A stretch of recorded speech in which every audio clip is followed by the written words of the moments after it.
বিসমিল্লাহির রহমানির রহিম। আমি মরহুমা বেগম খালেদা জিয়ার বড় সন্তান তারেক রহমান। আমি আজকে এখানে উপস্থিত সকল ভাইয়েরা এবং বোনেরা যারা উপস্থিত আছেন,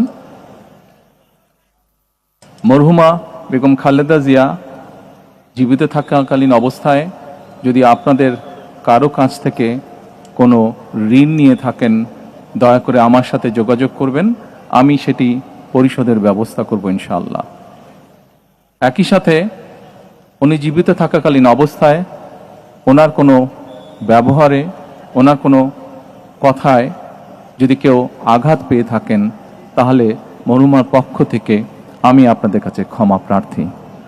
দোয়া করবেন আল্লাহ তাআলা যাতে ওনাকে বেহেশত দান করেন। আসসালামু আলাইকুম।